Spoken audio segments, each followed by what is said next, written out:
Dans le métro, mon gendre et ma fille m'ont poussé sur les voies juste devant le train. Je suis resté allongé entre les rails, entendant le métro rugir à 80 km/h pendant qu'il se tenait là et souriait, attendant ma mort. La trahison de mes proches m'a déchiré le cœur. Mais quand le train est passé, je me suis relevé calmement, j'ai épousseté mes vêtements et j'ai murmuré 4 mots qui ont transformé leur vie en un cauchemar éternel. Avant de continuer, veuillez vous abonner à la chaîne et écrire dans les commentaires quelle heure il est chez vous maintenant. Les portes de l'ascenseur se sont ouvertes au 12e étage et j'ai entendu des voix avant de voir qui que ce soit. La réunion avec l'assurance s'était terminée plus vite que prévu. Car Michael avait signé sans les marchandages habituels, alors j'étais revenu au bureau avec 90 minutes d'avance ce mardi après-midi de janvier. Ma bonne humeur s'est dissipée dès que j'ai reconnu la voix de mon gendre provenant de la porte entr'ouverte de la salle de conférence. Combien de temps attendons-nous encore? Il a 62 ans. Ça pourrait durer encore une décennie. Je me suis arrêté net. Le porte-document en cuir sous mon bras m'a soudain semblé lourd. Il a construit cet endroit. Tu sais qu'il ne se retirera jamais volontairement. C'était Catherine, ma fille. Sa voix avait cette impatience cassante qu'elle tenait de sa mère. Je me suis reculé dans le renfoncement de l'ascenseur, caché de la vue, mais assez proche pour entendre la réponse de Wesley. Alors nous devons accélérer le calendrier. Il y a des options légales. La porte de la salle de conférence s'est refermée partiellement, étouffant le reste. J'ai saisi des fragments. S'assurer que tout se transfère en douceur quand. Les mots m'ont frappé comme une douche froide. 30 secondes se sont écoulées. Je les ai comptées, forçant ma respiration à rester régulière. Puis j'ai marché vers la salle de conférence d'un pas délibéré, mes semelles en cuir annonçant ma présence sur le sol poli. Quand je suis entré, Wesley et Catherine ont brusquement tourné la tête vers moi. La main de Wesley a bougé rapidement, glissant une pile de documents juridiques dans un dossier. « Vous travaillez tard ? Je pensais que vous étiez déjà partis tous les deux. » J'ai gardé une voix désinvolte, conversationnelle. Wesley s'est repris en douceur, juste en train de revoir les projections du T4, quelques tendances inquiétantes. Quelque chose qui nécessite mon attention immédiate ? Rien d'urgent. On en discutera à la réunion de jeudi. J'ai hoché la tête, remarquant que Catherine n'osait pas croiser mon regard. Le dossier Kraft était posé entre eux comme une pièce à conviction sur une scène de crime. Quoique j'ai interrompu, ils savaient tous les deux que j'avais entendu quelque chose, et nous avons tous fait semblant du contraire. 2 heures plus tard, j'étais assis en face de Wesley dans la salle à manger des cadres au 15e étage. Le soleil de janvier filtrait à travers les baies vitrées, dur et froid.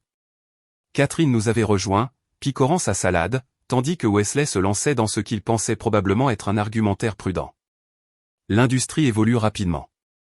Une direction plus jeune apporte une perspective nouvelle. J'ai coupé mon steak méthodiquement, gardant mes mains stables. Je me suis adapté à chaque changement en 30 ans. Qu'est-ce qui rend celui-ci différent? Sans vouloir vous offenser, mais les méthodes traditionnelles ne fonctionnent plus. Vous êtes... Il a fait une pause, cherchant une formulation diplomatique. Vieux, vous pouvez le dire. Établi, figé dans vos habitudes. L'entreprise a besoin d'espace pour évoluer. J'ai posé ma fourchette délibérément, le petit cliquetis contre la porcelaine marquant un changement dans la conversation. Mon testament est clair. Après ma mort, tout revient à Catherine. Géré par vous. D'ici là, je dirige cette entreprise. Wesley se pencha en avant, envahissant l'espace de l'autre côté de la table. Sa voix se fit plus basse, plus dure. Ce n'est pas suffisant. Nous avons besoin du contrôle maintenant. Besoin ou envie? Sa mâchoire se crispa. Le masque prudent qu'il portait s'est légèrement fissuré. Vous faites une erreur. S'accrocher trop fort finit par tout casser. J'ai maintenu un contact visuel constant. Vous me menacez, Wesley? Avant qu'il ne puisse répondre, Catherine a pris la parole. Papa, tu n'es pas raisonnable. Nous sommes une famille. Pourquoi ne peux-tu pas nous faire confiance? Quelque chose s'est tordu dans ma poitrine, mais j'ai gardé une voix égale. La confiance se gagne par les actes, elle ne s'exige pas par le sang. Tu n'as jamais cru en moi. Ses doigts tournaient et retournaient son alliance. Jamais pensé que j'en étais capable. Je t'ai donné un poste. Tu as choisi de l'utiliser contre moi. Elle s'est levée brusquement, sa chaise raclant le sol. Wesley s'est levé avec elle, me dominant un instant dans ce que j'ai reconnu comme une démonstration de pouvoir calculé. Wesley a raison, a dit Catherine, la voix tendue. Tu regretteras de nous avoir repoussés. Ils ont rassemblé leurs affaires, Wesley claquant son dossier contre la table avec plus de force que nécessaire, et sont partis. Catherine a hésité à la porte, jetant un dernier regard en arrière. Quelle que soit la culpabilité qui a vacillé sur son visage, elle a rapidement disparu lorsque Wesley a appelé son nom depuis le couloir. Je suis resté seul à table. Mon café avait refroidi. À travers les fenêtres, la ville s'étendait sous nous, indifférente au petit drame qui se jouait au 15e étage. Une sirène d'ambulance a retenti quelque part loin en bas, se fondant dans le bruit général. 30 ans à construire quelque chose de réel, et ils voulaient qu'on le leur remette comme des clés de voiture. De retour dans mon bureau, j'ai verrouillé la porte, chose que je faisais rarement. Le clic du pen dormant m'a semblé significatif, permanent. J'ai ouvert le tiroir inférieur de mon bureau, celui qui nécessitait une clé que je gardais sur une chaîne. À l'intérieur se trouvaient les dossiers financiers de l'entreprise, les notes de frais, les contrats des fournisseurs. J'ai étalé les dernières notes de frais sur la surface en acajou. Mon doigt a suivi une ligne de transaction marquée de la signature d'approbation de Wesley. Med Supply Solutions, des montants allant de 3 000 à 8 000 $, récurrents chaque mois. J'ai sorti mes contrats fournisseurs, les feuilletant jusqu'à trouver les fournisseurs d'équipements médicaux que nous utilisions depuis des années. Med Supply Solutions n'y figurait pas. Les chiffres ne correspondaient à aucun contrat que j'avais autorisé. Des montants assez petits pour passer inaperçus lors d'un examen superficiel, mais assez importants pour s'accumuler avec le temps. Je me suis adossé à mon fauteuil, le cuir craquant. Cette conversation que j'avais surprise n'était pas une simple plainte. C'était une manigance. Accélérer le calendrier. Option légale.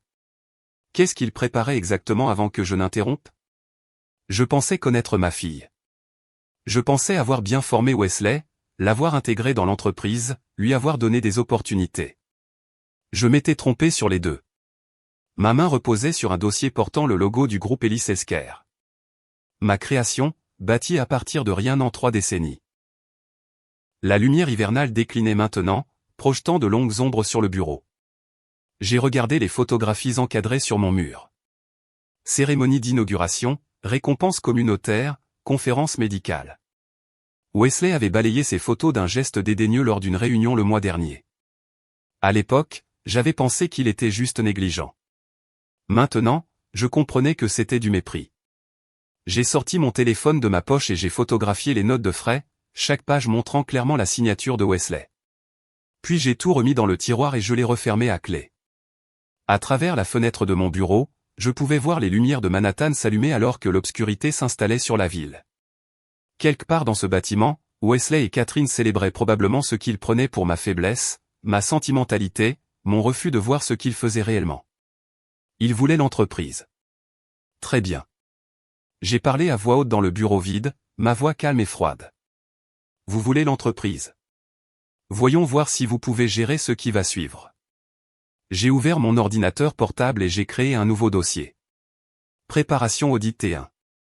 Assez innocent. À l'intérieur, j'ai commencé à documenter tout ce que j'avais remarqué. Chaque conversation, chaque irrégularité. S'ils voulaient jouer à ce jeu, ils allaient découvrir que j'y jouais depuis plus longtemps qu'ils n'étaient en vie. 3 semaines se sont écoulées au ralenti. Février est arrivé avec de la neige sale s'accumulant contre les trottoirs de Manhattan et une froideur qui n'avait rien à voir avec la météo.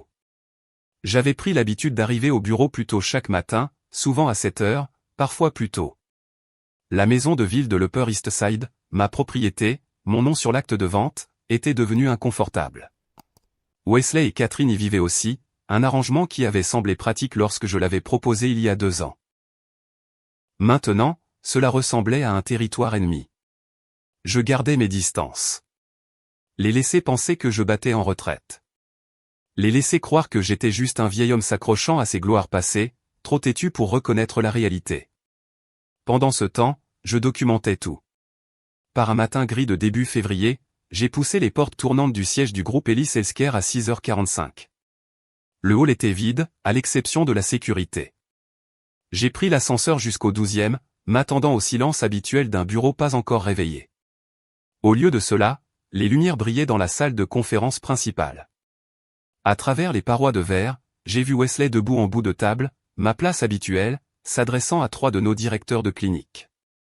Sandra Chen n'était pas parmi eux, ce qui était notable car elle était ma directrice des opérations la plus fiable depuis une décennie. Je n'ai pas hésité.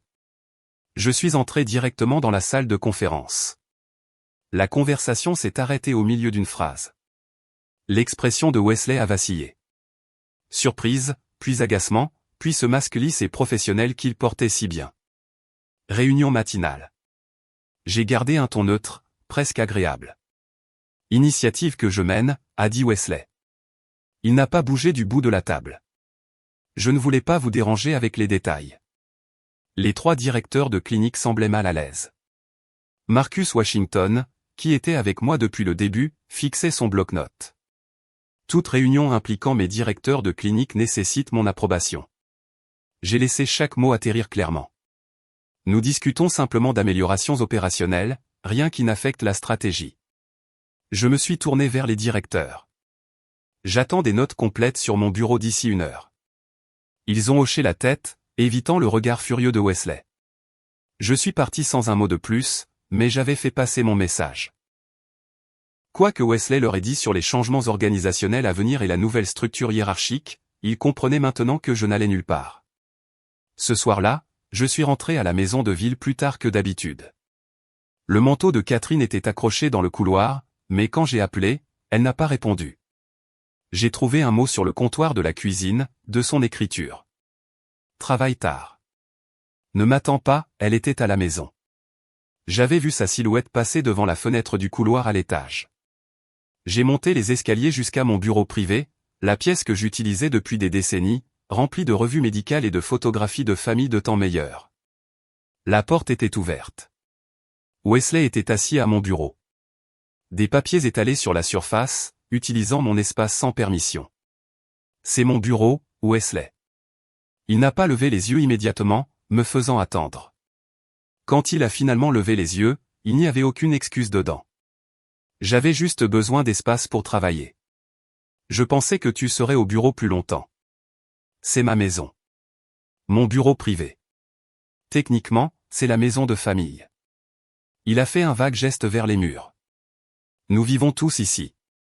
J'ai senti ma mâchoire se crisper. Mon nom sur l'acte de vente dit le contraire.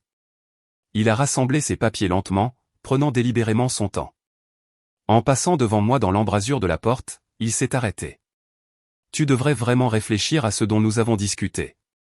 Ça n'a pas besoin d'être difficile. Je n'ai pas répondu. Après son départ, j'ai regardé mon bureau. Il avait réarrangé des objets. De petits changements, mais notables. Un marquage territorial, comme un animal revendiquant son espace. Après cela, j'ai commencé à arriver au bureau avant Wesley chaque matin. J'ai commencé à enfermer des dossiers dans mon coffre-fort personnel, des documents auxquels il avait auparavant accès, j'ai changé les mots de passe des systèmes de l'entreprise, de petites mesures défensives qui, additionnées, formaient une forteresse. Mi-février, je suis resté tard, examinant les rapports financiers mensuels. Le bureau était silencieux, à l'exception du bourdonnement des bouches de chauffage et du trafic lointain. J'ai ouvert le système de suivi des dépenses, en triant par approbateur. Et voilà, encore, Med Supply Solutions. Un autre paiement, cette fois de $7,800. J'ai vérifié les contrats d'approvisionnement, rien. Pas d'accord autorisé, pas d'appel d'offres, pas de conditions signées, mais la signature numérique de Wesley apparaissait sur chaque approbation. J'ai photographié chaque écran avec mon téléphone, en m'assurant que les dates et les montants étaient clairement visibles. Puis j'ai sorti les documents d'enregistrement des fournisseurs. Med Supply Solutions avait été ajouté à notre liste de fournisseurs approuvés il y a 8 mois. L'autorisation, Wesley Chambers, directeur des opérations. Je me suis adossé à mon fauteuil, fixant le plafond. De petits montants conçus pour échapper aux audits. Des frais récurrents qui semblaient légitimes en surface. Mais quand on les additionnait sur 8 mois, ils totalisaient près de $50,000 payés à une entreprise qui ne correspondait à aucun service que nous avions réellement reçu. Quoi que Wesley prépare, il avait besoin d'argent, et il le volait à l'entreprise qu'il voulait hériter. 2 jours plus tard, j'ai reçu un appel de Gerald Thompson, notre plus grand partenaire d'assurance. Nous travaillons ensemble depuis 15 ans, avions bâti une relation solide grâce à des performances constantes et un respect mutuel. Lemuel, content d'entendre ta voix. Je voulais faire suite à notre conversation de la semaine dernière. J'ai froncé les sourcils. Nous n'avons pas parlé la semaine dernière, Gérald. Silence. Oh, Wesley a dit qu'il avait mentionné que vous alliez bientôt vous retirer. Je voulais m'assurer de bien comprendre le plan de transition. Ma main s'est crispée sur le téléphone. Aucune transition n'est prévue. Wesley a parlé sans autorité. C'est gênant.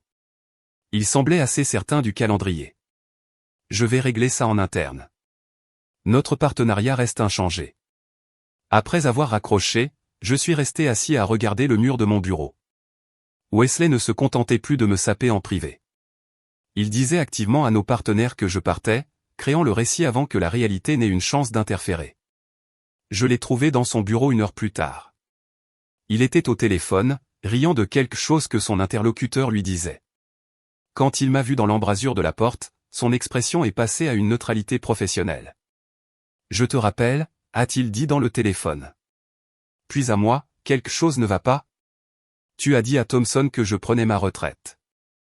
Je ne l'ai pas fait, a-t-il haussé les épaules, sans aucun remords. J'ai dit que des transitions finissent par arriver. Il a posé des questions sur la planification de la succession. J'ai répondu honnêtement. Honnêtement? Tu as insinué que c'était imminent. Tu ne peux pas diriger ça éternellement, Lemuel. Les parties prenantes ont besoin de l'assurance qu'il y a un plan. Le plan, c'est que tu hérites à ma mort. Pas avant. Arrête de semer la confusion. Peut-être que tu devrais envisager de le faire plus tôt que tard. Sa voix avait maintenant cette pointe, le vernis lisse se craquelant. Pour le bien de tout le monde. Je suis parti avant de dire quelque chose que je regretterais. Le bureau semblait différent maintenant. D'autres employés avaient commencé à remarquer la tension. Les conversations s'arrêtaient quand j'entrais dans une pièce. L'atmosphère s'était dégradée, empoisonnée par le récit que Wesley répandait. Fin février a apporté une autre confrontation. Je travaillais jusqu'à 21h la plupart des soirs, évitant délibérément la maison de ville. Quand je suis finalement rentré ce jeudi soir-là, Wesley attendait dans le salon, ne lisant pas, ne regardant pas la télévision, juste assis dans le fauteuil près de la fenêtre, m'attendant clairement. Nous devons parler de ton rôle dans l'entreprise. J'ai accroché mon manteau lentement, gagnant du temps pour maîtriser ma réponse. Cette conversation ne m'intéresse plus. Tu deviens un fardeau. Il s'est levé, me barrant le chemin vers les escaliers. Les opérations souffrent parce que tu ne veux pas déléguer. Déléguer ou capituler. Appelle ça comme tu veux. Peut-être qu'il est temps de te reposer. De profiter de ta retraite. De voyager. Peu importe ce que font les gens quand ils arrêtent de travailler. Je l'ai regardé droit dans les yeux. Ça ressemble moins à un conseil qu'à une pression. Prends-le comme tu veux. Sa voix s'est faite plus basse, presque menaçante. Les choses vont changer, d'une manière ou d'une autre. Catherine est apparue dans le couloir à ce moment-là, attirée par nos voix fortes. Elle s'est tenue à côté de Wesley, pas entre nous. Son silence en disait long. J'ai regardé ma fille, je l'ai vraiment regardée, j'ai vu comment elle s'était positionnée, physiquement et métaphoriquement. J'ai vu qu'elle ne voulait pas croiser mon regard. J'ai vu sa main reposer sur le bras de Wesley, un geste d'alliance. Je dors au bureau ce soir, ai-je dit. Ne m'attendez pas, j'ai attrapé mes clés et je suis sorti, les laissant debout ensemble dans le salon de ma maison. Le canapé du bureau n'était pas confortable, j'avais dormi dans des endroits pires. Je suis resté allongé là dans le noir, les lumières de la ville filtrant à travers les stores, pensant à tout ce qui s'était passé depuis cette conversation surprise en janvier. Il ne s'agissait plus de désaccords professionnels. Wesley n'était pas seulement impatient ou ambitieux. Il préparait quelque chose, et ses irrégularités financières en faisaient partie. Ma fille, que j'avais élevée, aimée et à qui j'avais donné toutes les opportunités, regardait son mari me menacer sans rien dire. J'avais bâti cette entreprise pour la famille. Maintenant, la famille essayait de la voler. Mon téléphone a vibré sur le bureau. Le nom de Wesley est apparu à l'écran. J'ai failli ne pas répondre, mais la curiosité l'a emporté. Réunion urgente demain avec des investisseurs potentiels, a-t-il dit sans préambule. On a besoin de toi. 9 heures, quels investisseurs? Je te brieferai demain. Oh, et ta voiture est au garage, non? Le problème de moteur dont tu as parlé la semaine dernière. Je n'avais pas parlé de problème de voiture. Elle va bien. Ce sera peut-être plus rapide de prendre le métro de toute façon. Le trafic du matin est terrible à cette période de l'année. La ligne verte jusqu'à la 42e devrait y amener directement. Quelque chose dans sa voix a fait sonner mes instincts. Trop désinvolte, trop précis sur l'itinéraire. Je serai là, ai-je dit lentement. Parfait. À demain. L'appel s'est terminé. J'ai fixé mon téléphone dans le noir, les mots de Wesley résonnant. Pourquoi avait-il supposé que ma voiture était en panne? Pourquoi suggérer le métro si spécifiquement? Quoi qu'il prépare, je devais avoir 3 longueurs d'avance. Mais allongé sur ce canapé inconfortable, je ne pouvais pas me défaire du sentiment que demain matin, quelque chose allait basculer. Une ligne serait franchie. Un point de non-retour atteint. J'avais raison de me méfier. Je ne savais juste pas encore à quel point. Je vivais dans le bureau aménagé depuis une semaine lorsque l'appel est arrivé, à 8h45 un mercredi matin de début mars, et j'étais entouré de documents financiers étalés sur une table pliante qui me servait à la fois de bureau et de table à manger.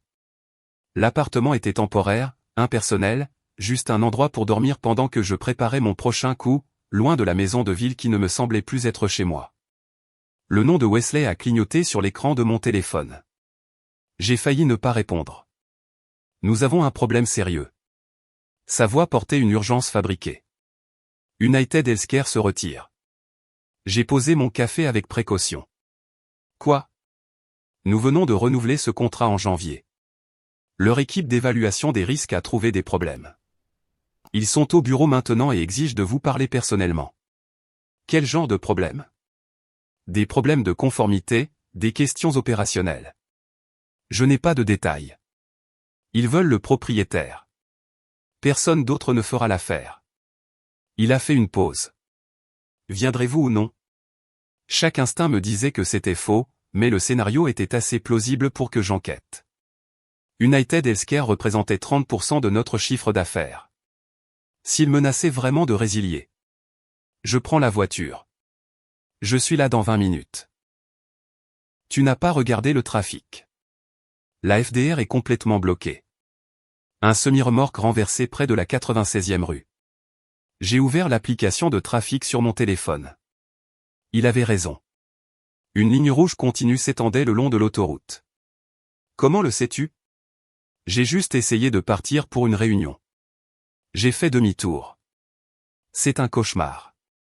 On n'y arrivera jamais en voiture. Itinéraires alternatifs? Il nous faudra au moins 40 minutes. Nous n'avons pas 40 minutes. Prends le métro. La ligne de Lexington va directement au bureau. La logique était solide. Je détestais être manœuvré, mais le temps comptait si cette crise était réelle. Où est-ce qu'on se retrouve? Station de Lexington Avenue, 63e rue. Je serai là dans 10 minutes.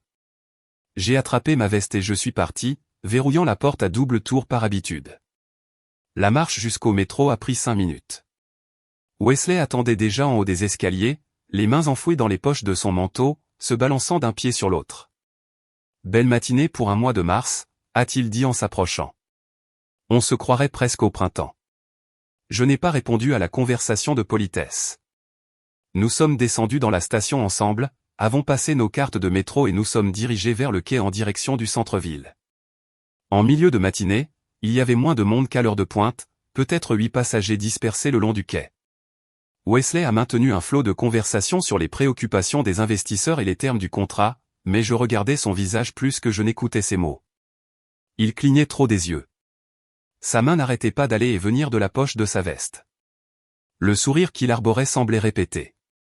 Nous avons marché vers le milieu du quai, loin des autres passagers qui attendaient. Wesley nous a guidés avec de subtiles touches sur mon coude, nous positionnant près de la bande d'avertissement jaune au bord. Le panneau numérique s'est mis à jour. Prochain train, 2 minutes.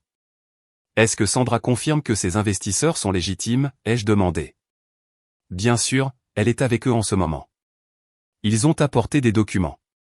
Quels sont leurs noms? Je veux savoir qui je rencontre. Il a marqué une pause, juste une fraction de seconde. Henderson et je crois Martinez. Sandra a les détails. Tu n'as pas pris leur nom? C'est arrivé vite. Elle s'occupe du protocole. Un grondement lointain a résonné du tunnel. J'ai regardé dans la gorge sombre du métro. En voyant la première lueur des phares qui approchaient, Wesley est devenu silencieux, vérifiant à nouveau son téléphone. Quand je l'ai regardé, son expression avait subtilement changé. Moins animée, plus concentrée.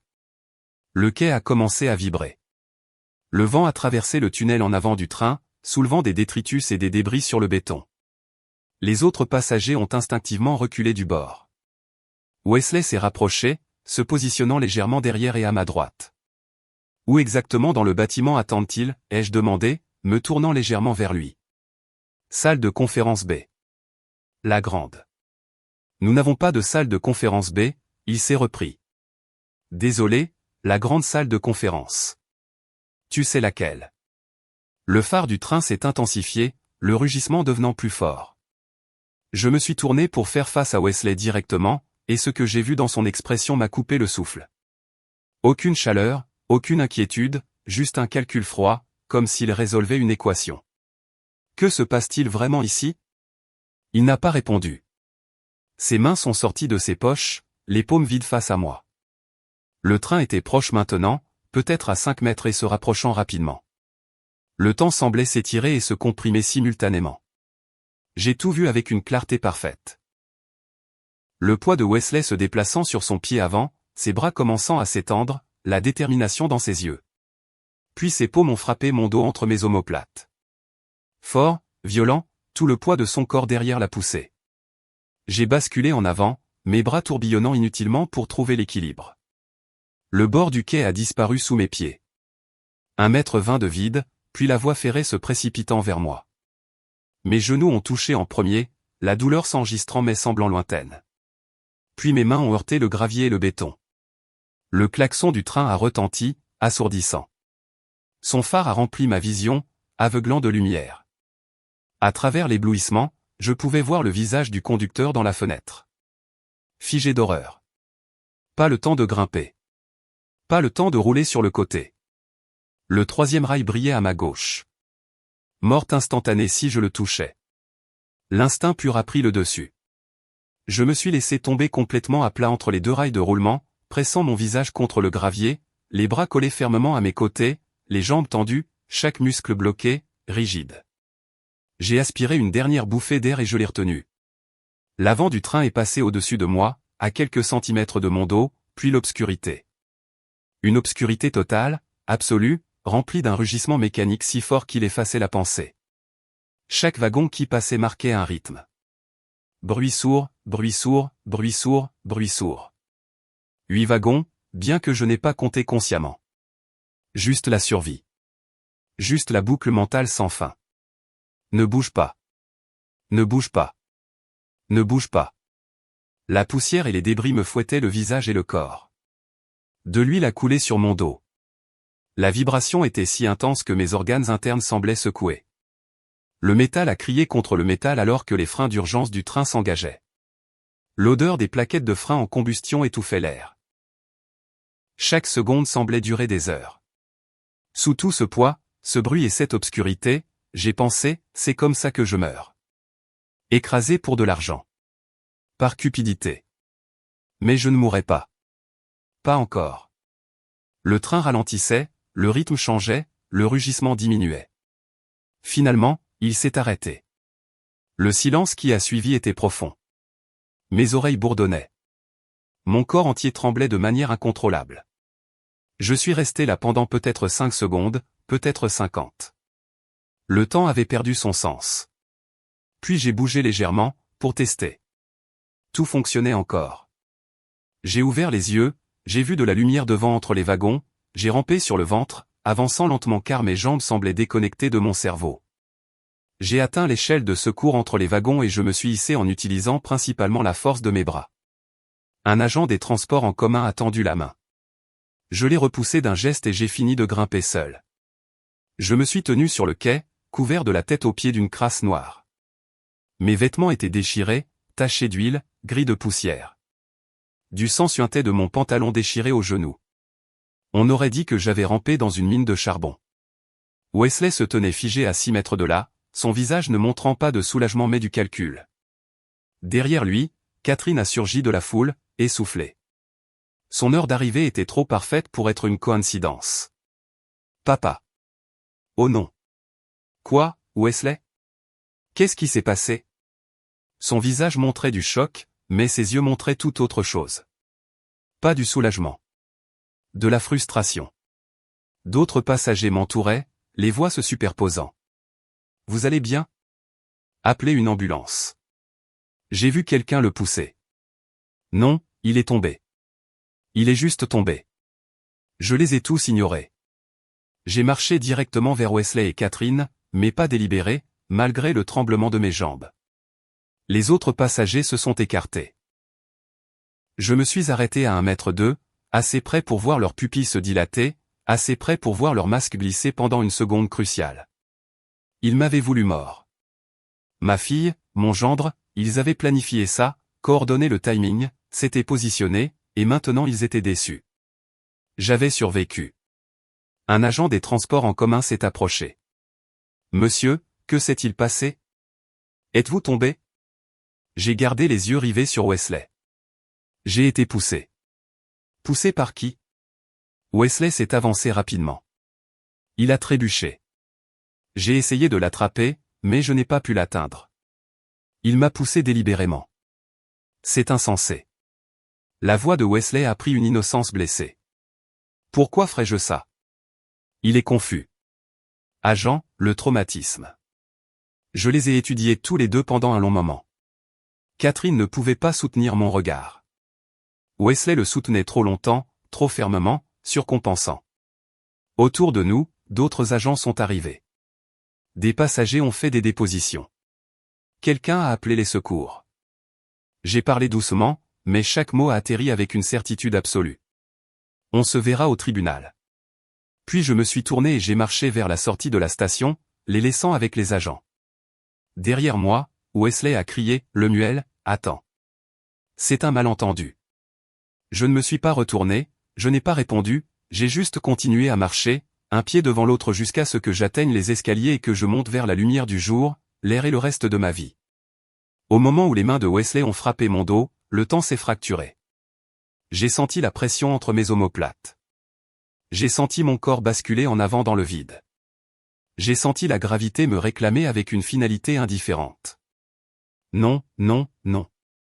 La voie ferrée s'est précipitée. Mes genoux ont touché en premier, envoyant un éclair blanc à travers mes jambes. Mais la douleur n'avait pas d'importance parce que le train était là. Phare aveuglant, klaxon hurlant, bête de métal fonçant à 50 km/h. À 3 mètres. 2 mètres, 1 mètre. À plat. Allonge-toi à plat. J'ai vu le 3e rail à ma gauche. Cette barre d'apparence innocente transportant assez d'électricité pour arrêter mon cœur instantanément. La mort à ma gauche. La mort fondant d'en haut. La survie seulement dans l'espace de 45 cm entre les rails de roulement. Centre. Reste. Au centre. Mes mains ont heurté le gravier. J'ai roulé brièvement sur le dos. J'ai vu le dessous du train, ses entrailles mécaniques et ses roues grinçantes dans du métal strié d'huile. Je me suis retourné sur le ventre, les bras collés aux côtés, les jambes tendues, le visage tourné sur le côté contre la voie, créant le plus petit profil possible. L'avant du train est passé au-dessus de moi. Puis l'obscurité a tout englouti. Le rugissement a effacé la pensée, l'identité, tout sauf le mantra primitif. Ne bouge pas. Ne bouge pas. Ne respire pas. N'existe pas. Le dessous du train était à quelques centimètres de mon dos. J'ai senti sa chaleur. J'ai senti l'huile brûler. J'ai goûté la poussière de métal. Le passage de chaque wagon se marquait. Bruit sourd, bruit sourd, bruit sourd, bruit sourd. Des débris me fouettaient le visage. Quelque chose d'humide. De l'huile ou du liquide de frein a coulé sur mon cou. La vibration a fait claquer mes dents, a secoué mes organes, a semblé desserrer les articulations de mon squelette. Combien de wagons? Combien de temps? Combien de temps encore? Mes poumons brûlaient pour de l'air, mais j'ai gardé la bouche fermement fermée, respirant par petites gorgées entre les dents serrées. Mes mains se sont agrippées au gravier, non pas pour la stabilité physique, mais pour un ancrage psychologique, quelque chose de réel, quelque chose qui prouvait que j'existais encore. Le train freinait. Je l'ai senti à travers les rails pressés contre mes flancs. Le métal criant contre le métal, l'odeur des plaquettes de frein brûlées se mélangeant à l'huile, à la poussière et à ma propre sueur. Le rythme a changé. Le rugissement a diminué progressivement, puis s'est arrêté. Silence complet après le chaos mécanique. Mes oreilles bourdonnaient si fort que le silence semblait plus fort que le train ne l'avait été. Je suis resté figé, craignant qu'un mouvement ne redémarre tout, que le train ne reparte en avant et ne m'écrase finalement. Tester le corps, un membre à la fois. Les doigts se sont recroquevillés, les orteils se sont fléchis, les bras ont bougé, les jambes se sont légèrement pliées aux genoux. Tout fonctionnait encore. J'étais entier. J'étais vivant. Mon gendre a essayé de me tuer. J'ai ouvert les yeux. Devant, à peut-être 5 mètres, j'ai vu de la lumière entre les wagons. J'ai rampé vers elle sur le ventre, me tirant avec mes coudes car mes jambes étaient devenues de l'eau. La distance semblait infinie. Finalement, j'ai atteint l'échelle de secours et j'ai attrapé le barreau le plus bas. Ne bougez pas, restez là. On arrive. La voix d'un agent des transports en commun d'en haut. Je viens à vous. Ma voix est sortie rauque, écorchée. Je me suis hissé en utilisant principalement la force de mes bras. Mes jambes tremblaient tellement qu'elles pouvaient à peine supporter mon poids. Main après main, barreau après barreau, j'ai grimpé pour remonter sur le quai. L'agent a tendu la main pour m'aider. Je l'ai repoussé d'un geste et j'ai fini seul, me hissant par-dessus le bord et me tenant sur des jambes qui tremblaient comme celles d'un veau nouveau-né.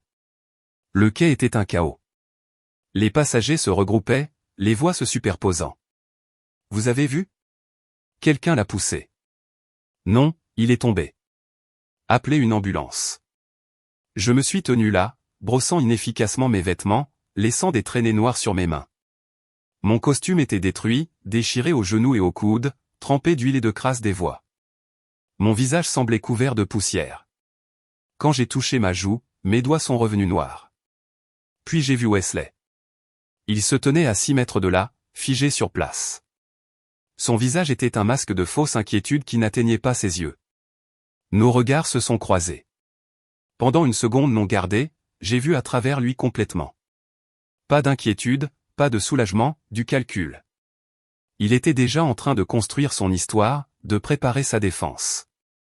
Papa. Catherine a surgi de la foule, son manteau grand ouvert, les cheveux en désordre. Elle a attrapé mon bras. Je me suis vivement dégagé. Son arrivée était trop commode. Elle était censée être au bureau ou à la maison ou n'importe où sauf ici. Pourtant, elle se tenait là, essoufflée, au moment exact pour jouer la fille inquiète. Oh mon Dieu, que s'est-il passé, Wesley? Que s'est-il passé? La performance était habile. Sa voix était parfaitement modulée entre le choc et l'inquiétude, mais ses yeux la trahissaient. Quand elle m'a regardé, m'a vraiment regardé avant de se souvenir de composer son expression, j'ai vu de la frustration, pas du soulagement. Il m'avait voulu mort. La prise de conscience s'est cristallisée avec une clarté parfaite. Ce n'était pas une impulsion soudaine de Wesley, un moment de rage. C'était planifié, coordonné. La fabrication de la réunion urgente, le rapport de trafic qu'il avait attendu, la position spécifique sur le quai, l'arrivée chronométrée de Catherine pour assister au tragique accident. Un agent des transports en commun a traversé la foule. « Monsieur, êtes-vous blessé? Que s'est-il passé ?» J'ai gardé les yeux sur Wesley. J'ai été poussé. Poussé par qui? Wesley a bougé rapidement, sa voix prenant une innocence blessée. Il a trébuché. J'ai essayé de l'attraper mais je n'ai pas pu l'atteindre. Le train arrivait si vite. Il m'a poussé. Ma voix était stable malgré l'adrénaline qui inondait encore mon système. Délibérément. C'est insensé. Wesley a écarté les mains dans une confusion impuissante. Pourquoi ferais-je ça? Agent, il est confus. Le traumatisme de ce qui vient de se passer. Catherine s'est jointe à lui. Papa, s'il te plaît. Tu as besoin de soins médicaux. Tu es en état de choc. Tu es là, lui ai-je dit. Comme c'est pratique. Je venais vous retrouver tous les deux. Je viens juste d'arriver. J'ai vu. Elle a de nouveau tendu la main vers moi. Timing parfait. D'autres agents sont arrivés. Les passagers ont offert des récits contradictoires. J'ai vu quelqu'un derrière lui. Non, il était seul. Je crois qu'il a perdu l'équilibre. Quelqu'un l'a certainement poussé. Les caméras du quai avaient connu des problèmes intermittents. Wesley avait probablement arrangé ça aussi. Au milieu de tout ce chaos, je suis resté parfaitement immobile, étudiant les deux personnes que j'avais le plus aimées au monde. Ma fille, qui avait choisi l'argent plutôt que le sang, mon gendre, qui venait d'essayer de m'assassiner en plein jour. Ils se tenaient ensemble, physiquement proches, unis contre moi. La transformation qui s'était construite depuis janvier a atteint son apogée à ce moment-là. Non plus père, ni patron, ni victime, mais stratège, chasseur, quelqu'un planifiant une destruction systématique. J'ai marché lentement vers eux. Les agents et les passagers ont formé un cercle, observant. Je me suis arrêté à 1 mètre de là, assez près pour voir chaque micro-expression sur leur visage. La mâchoire de Wesley était serrée. Catherine tournait son alliance. Tous deux attendaient mon prochain mouvement. J'ai regardé Wesley, puis Catherine, puis de nouveau Wesley. J'ai laissé le silence s'étirer jusqu'à ce qu'il devienne inconfortable. Puis j'ai parlé assez doucement pour qu'ils aient à tendre l'oreille. On se verra au tribunal.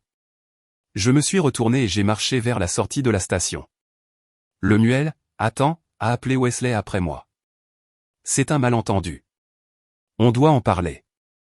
Je ne me suis pas retourné, je ne l'ai pas reconnu, j'ai juste marché d'un pas ferme vers les escaliers. Chaque pas m'éloignant du quai et me rapprochant de quelque chose de nouveau, de concentré, de dangereux. Derrière moi, j'ai entendu les agents demander à Wesley et Catherine de rester pour des questions supplémentaires. J'ai entendu les passagers se disputer encore sur ce qu'ils avaient vu. J'ai entendu la confusion générale qui rendrait une affaire criminelle presque impossible à prouver. Mais une affaire criminelle n'était pas ce à quoi je pensais. J'ai monté les escaliers jusqu'au niveau de la rue et j'ai émergé dans la lumière froide du soleil de mars. Mes mains tremblaient, non pas de peur, mais d'une rage contenue. J'ai sorti mon téléphone, j'ai fait défiler mes contacts jusqu'à ce que je trouve le nom dont j'avais besoin. Gerald Morrison, avocat. Mon doigt a plané au-dessus du bouton d'appel. C'était le point de décision. Appeler l'avocat, et tout changeait. Cela devenait la guerre. La guerre totale. J'ai appuyé sur appeler. 3 sonneries. Puis Gerald Morrison. Gerald, c'est Lemuel Ellis. J'ai besoin de te voir immédiatement. Mon gendre vient d'essayer de me tuer et je vais le détruire. Silence sur la ligne. Puis, viens à mon bureau. Je libère mon après-midi. J'ai raccroché et j'ai commencé à marcher. J'avais mal aux genoux. J'avais mal au dos. J'étais couvert de saleté et j'avais probablement l'air d'un fou. Mais mon esprit n'avait jamais été aussi clair. Il voulait l'entreprise. Il m'avait voulu mort pour l'avoir. Maintenant, je leur montrerai ce que signifiait échouer à un meurtre tout en révélant ses véritables intentions. La clinique d'urgence a pris 40 minutes. Une infirmière a nettoyé les éraflures sur mes genoux et ma tempe, a appliqué des pansements, a vérifié une éventuelle commotion. Le médecin a demandé comment j'avais eu des débris de voix dans les cheveux. Je lui ai dit la vérité. Il m'a regardé comme si j'avais survécu à quelque chose d'impossible. Vous avez de la chance d'être en vie. Je sais. En début d'après-midi, j'étais assis en face de Gerald Morrison dans son bureau de Midtown. Mon costume en ruine avait été remplacé par des vêtements que je gardais dans mon casier de sport, froissés mais propres. Le bureau de Gerald était couvert de rapports de police et de dépositions de témoins. Je vais être direct, il a fait glisser le premier document vers moi. L'affaire pénale est faible, très faible. J'ai pris le rapport de police. Les caméras du quai avaient connu une défaillance technique pendant la fenêtre précise de l'incident. 6 témoins présents, 6 histoires différentes. 3 m'ont vu trébucher. 2 ont cru voir une possible poussée. 1 n'a rien vu du tout. Les caméras sont tombées en panne au moment exact, ai-je dit. Ce n'est pas une coïncidence. Je suis d'accord. Mais prouvez le sabotage. Gerald a secoué la tête. Presque impossible, et sans preuve vidéo, l'avocat de Wesley détruira ça au tribunal. Il dira que vous avez eu un vertige à cause du stress, qu'il a essayé de vous attraper mais a manqué. Alors il s'en sort après avoir essayé de m'assassiner? Pénalement, probablement. Gérald s'est adossé à son fauteuil. Mais il y a d'autres moyens de chercher la justice. Je l'ai regardé attentivement. C'est-à-dire? Vous avez mentionné des soupçons d'irrégularité financière. Celle-ci laisse des traces. Le papier ne ment pas comme les témoins. La compréhension s'est faite. Le poursuivre pour fraude au lieu de tentative de meurtre.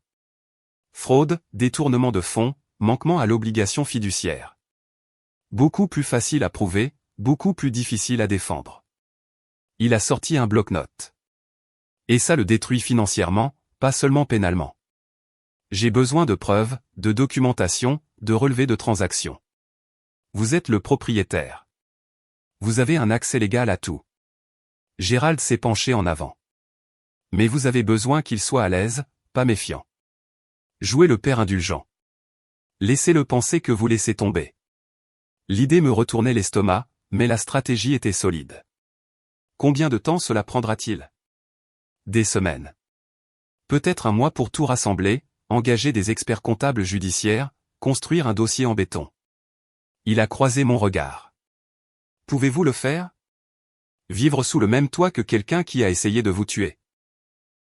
J'ai pensé à être allongé entre ces rails de métro, au train passant à quelques centimètres de mon dos, à émerger pour voir la déception sur le visage de ma fille au lieu du soulagement. Oui, ai-je dit. Je peux le faire. Ce soir-là, je suis retourné à la maison de ville. Mes mains tremblaient en tournant la clé, mais mon expression est restée neutre. Wesley et Catherine étaient assis dans le salon. Ils ont semblé surpris quand je suis entré. Tu es de retour, a dit Wesley prudemment. J'ai posé ma mallette et je me suis assis dans mon fauteuil habituel, reprenant mon territoire. J'ai eu le temps de réfléchir à ce qui s'est passé, à nous. Catherine s'est penchée en avant, la vie est trop courte pour les conflits familiaux. Peut-être que j'ai trébuché. Le stress ces derniers temps, je ne dors pas bien. Les mots avaient un goût de poison, mais je les ai prononcés avec fermeté. Mon avocat a déconseillé de porter plainte. Résultat incertain, ça déchire la famille de toute façon. Alors tu dis quoi exactement? La voix de Wesley était suspicieuse. Je dis que nous allons de l'avant. Mettons ça derrière nous. Je ne veux pas perdre ma fille pour un accident. Catherine a commencé à pleurer. Elle a traversé la pièce et m'a serré dans ses bras. J'ai supporté cela brièvement, puis je me suis reculé, maintenant une distance. Wesley me regardait avec des yeux calculateurs, essayant de déterminer si c'était authentique.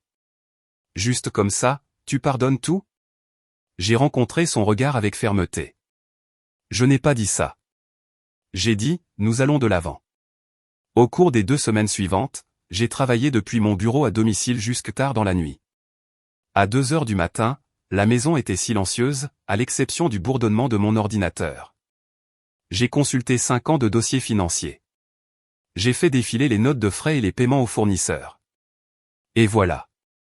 Med Supply Solutions. Des paiements récurrents chaque mois, des montants allant de 3 000 à 8 000 $. J'ai ouvert notre dossier de contrat fournisseur. Aucun accord avec une entreprise de ce nom. J'ai vérifié l'enregistrement de l'entreprise, créée dans le Delaware en 2021. Adresse indiquée comme une boutique UPS à Newark. J'ai ouvert le portail bancaire et j'ai retracé les virements. Le compte de destination était aux îles Caïmans. Le nom du titulaire du compte incluait le nom de jeune fille de la mère de Wesley, Harrington. Erreur d'amateur. Un plancher a craqué devant mon bureau. J'ai rapidement minimisé les fenêtres. Wesley est apparu dans l'embrasure de la porte, les cheveux en désordre. Tu travailles tard, tu n'arrivais pas à dormir? J'ai désigné l'écran, affichant d'inoffensifs rapports trimestriels. Je passe en revue les chiffres.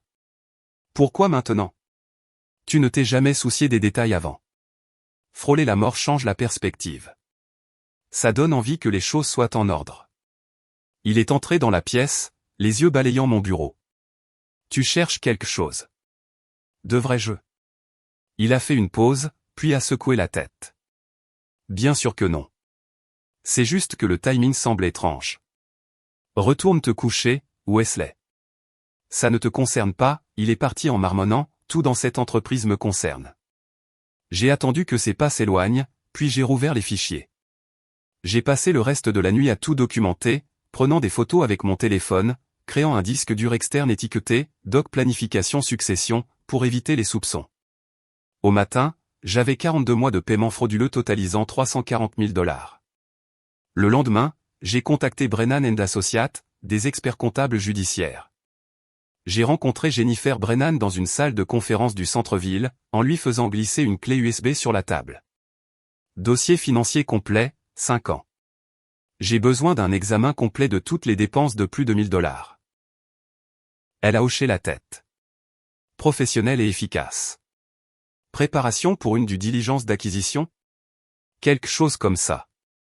Porter une attention particulière au paiement des fournisseurs. Une compréhension est passée entre nous sans mots.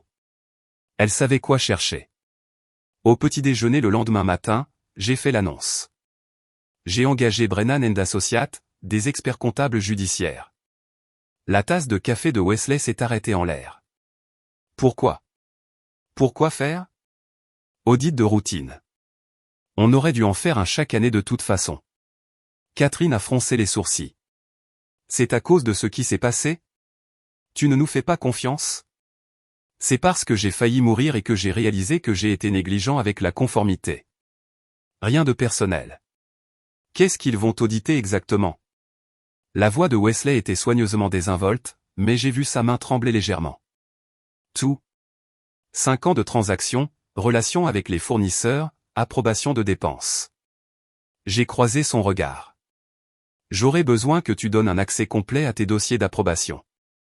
Bien sûr, heureux de coopérer. 3 semaines plus tard, fin avril, début mai, j'étais assis seul dans ma voiture près du bureau. Mon téléphone a sonné. Jennifer Brennan. Monsieur Ellis, nous devons nous rencontrer aujourd'hui. J'ai trouvé quelque chose. J'ai regardé mon reflet dans le rétroviseur pour la première fois depuis le métro. J'ai souri. Pas un grand sourire, juste une légère courbe de satisfaction. Je serai là dans 20 minutes. J'ai démarré la voiture et je me suis engagé dans la circulation. Les preuves dont j'avais besoin étaient prêtes. La phase 1 était terminée. La salle de conférence du 12e étage semblait différente maintenant. C'est là que j'avais surpris Wesley et Catherine en train de comploter en janvier, là où tout avait commencé. 4 mois plus tard, j'étais assis en bout de table dans la même pièce, sur le point de mettre fin à tout ce qu'ils avaient prévu. 9 heures, mardi matin, début mai, un soleil éclatant à travers les fenêtres. Sandra Chen était assise à ma droite. Elle avait été briefée. Robert Park et Margaret Foster flanquaient le côté opposé, tous deux comprenant ce qui allait arriver. Wesley et Catherine étaient assis en face de moi, croyant encore qu'il s'agissait d'une revue trimestrielle de routine du conseil d'administration. J'ai distribué des documents reliés à chaque personne. La page de couverture indiquait « Proposition de restructuration confidentielle ». L'expression de Wesley est passée de l'ennui à une attention vive en lisant le titre. À côté de lui, Catherine a feuilleté l'index, la confusion se propageant sur son visage. J'ai pris des décisions concernant la structure future de l'entreprise. Ma voix était formelle, une annonce commerciale froide, pas une discussion familiale. Laissez-moi finir avant les questions.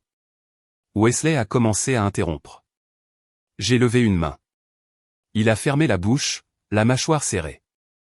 Avec effet immédiat, j'ai créé une nouvelle entité, Ellis Medical Solutions LLC. 4 cliniques seront transférées à cette nouvelle société, Upper East Side, Midtown Financial District et Brooklyn Heights.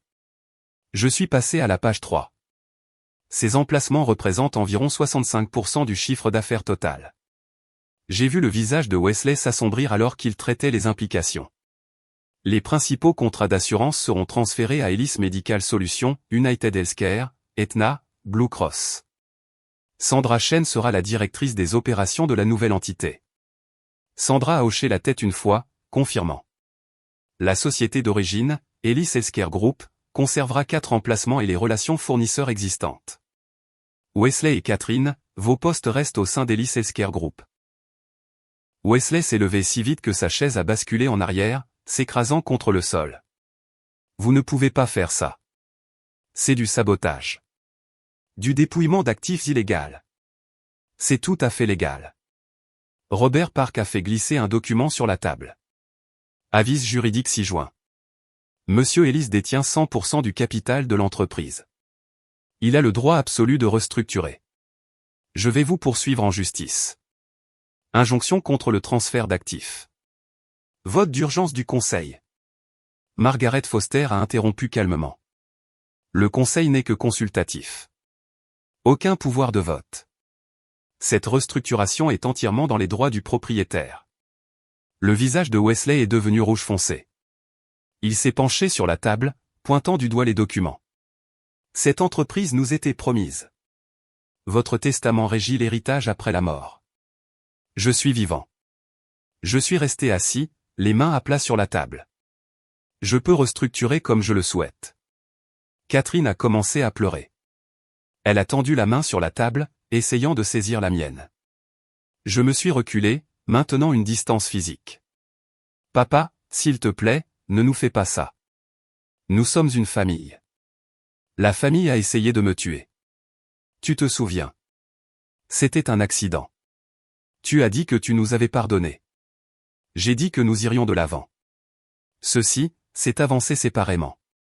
Wesley a frappé du poing sur la table, faisant sauter les verres d'eau. Il ne reste rien. Ces cliniques sont à peine rentables. Alors vous devrez gérer efficacement. J'ai regardé ma montre. Dédaigneux. Bonne pratique. Comment sommes-nous censés survivre avec ça? La voix de Catherine s'est élevée, les larmes coulant. J'ai croisé son regard directement. De la même manière que j'ai survécu allongé entre les rails du métro. Débrouillez-vous. Wesley a attrapé les documents et est sorti en trombe. Catherine l'a suivi. La porte a claqué assez fort pour faire trembler le cadre. Sandra a expiré lentement. Il a fallu du courage. Il a fallu des maths. Les chiffres ne mentent pas sur qui a volé. J'ai rassemblé mes affaires. Nous finaliserons la logistique du transfert cet après-midi. Je veux que tout soit opérationnel d'ici 2 semaines. Ce soir-là, je suis retourné à la maison de ville pour la dernière fois en tant que résident. J'ai traversé les pièces méthodiquement, n'emballant que ce qui m'appartenait uniquement. Des vêtements de mon placard, laissant les affaires de Catherine intactes. Des documents du coffre-fort. Des photos de la jeune Catherine avant Wesley, laissant les photos de mariage là où elles étaient accrochées. Wesley m'a trouvé dans la chambre principale, une valise ouverte sur le lit. Tu nous mets dehors? Ta propre fille? J'ai plié une chemise avec précision. Ma maison, ma décision. 30 jours et le préavis légal requis. Je lui ai tendu une enveloppe. Il l'a déchirée. A lu l'avis d'expulsion. Où sommes-nous censés aller? Ce n'est pas mon problème. Trouvez un appartement. Utilisez votre salaire d'Ellis Healthcare Group. Quel salaire? Sans ces contrats, il n'y a pas de revenu pour la paix. J'ai posé l'avis d'expulsion sur la commode. Alors réduisez les dépenses, donnez la priorité à la gestion de base. Catherine est apparue dans l'embrasure de la porte. Je n'arrive pas à croire que tu fais ça. Je n'ai pas levé les yeux de mes bagages. Je n'arrive pas à croire que tu te tenais sur ce quai en souriant pendant que je frôlais la mort. Elle n'a pas eu de réponse à cela. Ils ont tous les deux regardé pendant que je descendais des boîtes et que je les chargeais dans le coffre de ma voiture. J'ai enlevé mes clés de maison du porte-clés et je les ai posées sur le comptoir de la cuisine. Wesley a brièvement bloqué la porte. Je suis passé sans m'arrêter. L'appartement de Murray était spartiate. 3 étages à monter, une chambre, non meublée à l'exception d'une seule chaise que j'avais achetée ce matin-là. J'ai monté les boîtes seules dans les escaliers, les disposant en rangées nettes le long du mur. J'ai ouvert les stores. Vue différente de la maison de ville. Pas de jardin, pas d'intimité, mais dégagée, honnête. Je me suis assis dans la chaise en mangeant un dîner à emporter pendant que mon téléphone vibrait à plusieurs reprises avec des appels et des SMS de Wesley. Je les ai tous ignorés. L'appartement résonnait quand je marchais.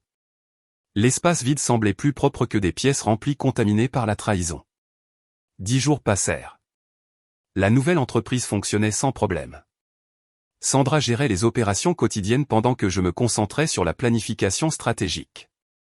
L'ancienne entreprise luttait, exactement comme prévu.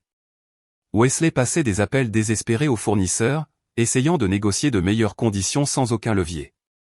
Catherine travaillait tard, essayant d'équilibrer des budgets qui ne s'équilibraient pas. J'étais dans mon nouveau bureau, examinant les projections financières avec Sandra, quand mon assistante a frappé. « Monsieur Ellis, il y a un huissier ici. Des documents juridiques pour vous. » L'enveloppe était épaisse. Je l'ai ouverte, debout dans l'embrasure de la porte. Wesley et Catherine avaient intenté un procès contestant la restructuration, demandant une injonction, alléguant un manquement à l'obligation fiduciaire et des mauvais traitements envers une personne âgée. 15 pages d'allégations arguant que j'étais mentalement incompétent, agissant par malveillance, violant des promesses implicites. J'ai lu toute la plainte sans m'asseoir. Quand j'ai fini, j'ai regardé Sandra.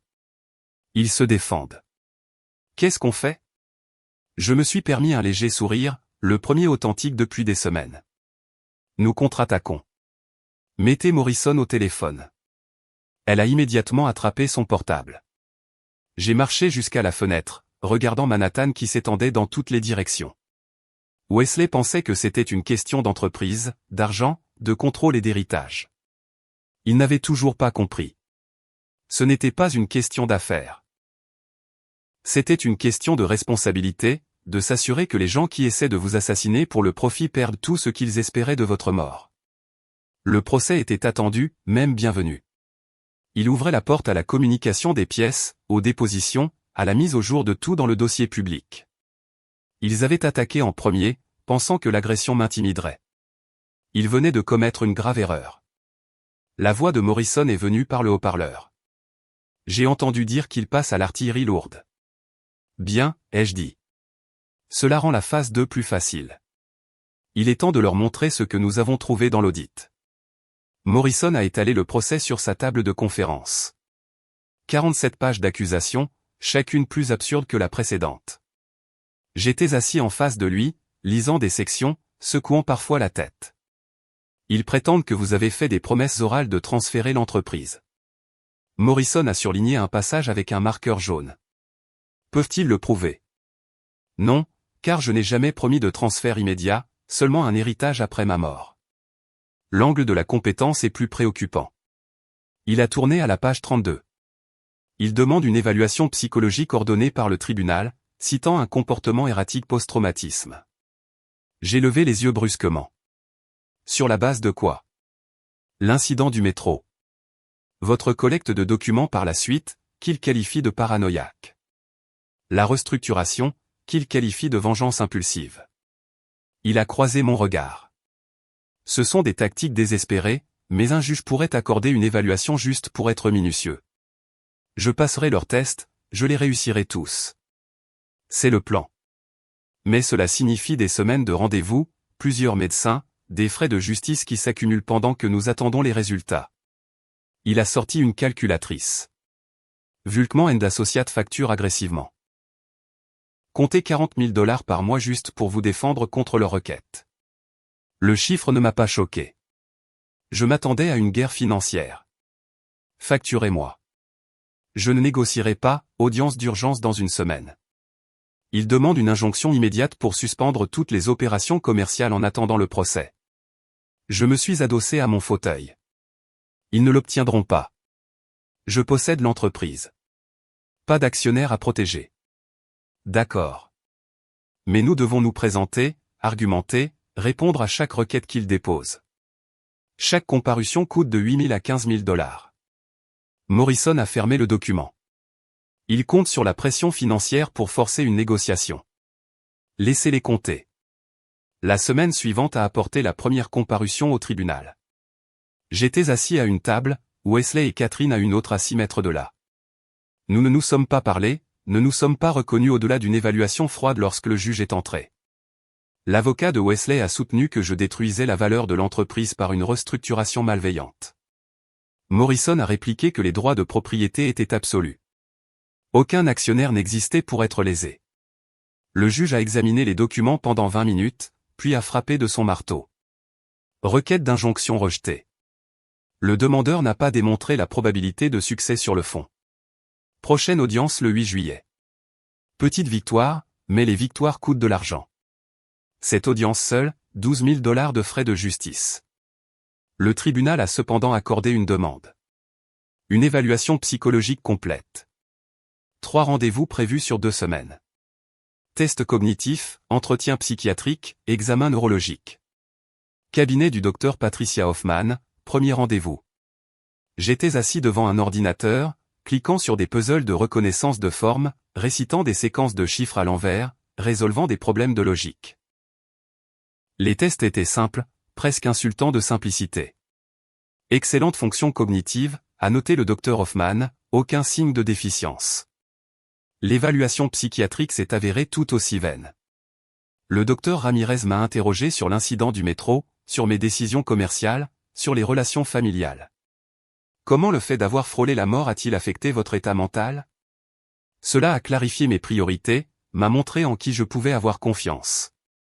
Certains pourraient interpréter vos décisions commerciales comme des représailles. Certains pourraient interpréter une tentative de meurtre comme un motif pour protéger ses actifs contre des criminels. Il a pris des notes sans expression.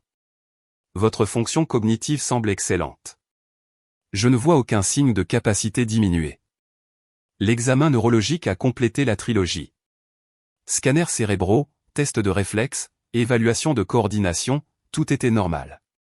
Le rapport des évaluateurs nommés par le tribunal, aucune preuve de déficience psychologique ou de capacité de prise de décision diminuée. Pendant ce temps, Wesley détruisait ce qui restait de l'ancienne entreprise. Désespéré de réduire les coûts, il a licencié 40% du personnel. Les couloirs des cliniques résonnaient de vide. La qualité des soins aux patients a chuté. Les bulletins d'information locaux sur la santé ont commencé à publier des articles sur la crise. Il a également essayé de recruter des employés d'Hélice Medical Solutions. Sandra Chen a reçu son appel et lui a dit exactement où aller. D'autres sont également restés fidèles. La réputation de Wesley le précédait maintenant. Personne ne voulait travailler pour quelqu'un faisant l'objet d'une enquête fédérale. Juin est devenu un marathon de comparutions au tribunal, de requêtes en communication de pièces, de conférences de calendrier, de litiges sur la production de documents. Les avocats de Wesley exigeant des communications internes, essayant de prouver une intention malveillante. Morrison ne fournissait que ce qui était légalement requis, rien de plus. Chaque audience signifiait un autre jour au tribunal, une autre facture d'avocat. À la fin du mois, j'avais dépensé $87 000 pour me défendre contre des réclamations sans fondement. Un soir de fin juin, j'étais assis seul dans mon bureau, examinant les coûts croissants. Les demandes de communication de pièces s'empilaient sur mon bureau. Wesley exigeant des centaines de documents, chacun nécessitant du temps d'examen par un avocat. Plus de frais, plus de retard. Sandra a frappé à ma porte. Vous avez l'air épuisé. Quand avez-vous pris un jour de congé pour la dernière fois? Quand les poursuites cesseront? Elle s'est assise en face de moi. Inquiétude évidente. Cette bataille juridique vaut-elle votre santé? Ils ont essayé de me tuer. Oui, ça vaut tout. Et s'ils gagnent? Et si le tribunal se range de leur côté? J'ai ouvert le tiroir de mon bureau et j'ai touché le dossier à l'intérieur. Ils ne gagneront pas. J'ai quelque chose qu'ils ne connaissent pas encore. L'audit. L'audit. Encore 2 semaines de leurs attaques. Puis je mettrai fin à tout ça. Mon téléphone a vibré. Le nom de Morrison est apparu. J'ai répondu en mode haut-parleur. 3 nouvelles requêtes déposées aujourd'hui. Nous devons discuter de la stratégie de réponse. Sandra s'est levée pour partir. Je lui ai fait signe de rester et j'ai sorti mon agenda.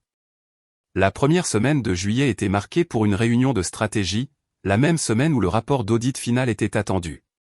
Planifiez-le, ai-je dit à Morrison, et assurez-vous que Jennifer Brennan puisse y assister. Il est temps de déployer la phase 2. J'ai raccroché et j'ai regardé le dossier sur mon bureau. À l'intérieur se trouvait le résumé préliminaire de l'audit. $340 000 de vols documentés, des sociétés écrans, des transferts à l'étranger, la signature de Wesley sur chaque transaction frauduleuse. Laissez-les déposer des requêtes. Laissez-les attaquer ma compétence. Laissez-les épuiser des ressources qu'ils n'avaient pas. La contre-attaque arrivait. La première semaine de juillet est arrivée. J'étais assis dans le bureau de Morrison pour notre session de stratégie, examinant l'état des diverses requêtes. Son assistante a frappé et est entrée, portant un épais paquet. Le rapport final de l'audit jury comptable vient d'arriver par coursier. J'ai pris le document relié. La page de couverture indiquait « Audit jury comptable confidentiel, Ellis Healthcare Group, preuve de fraude systématique ». J'ai ouvert au résumé exécutif. Le travail de Jennifer Brennan était méticuleux.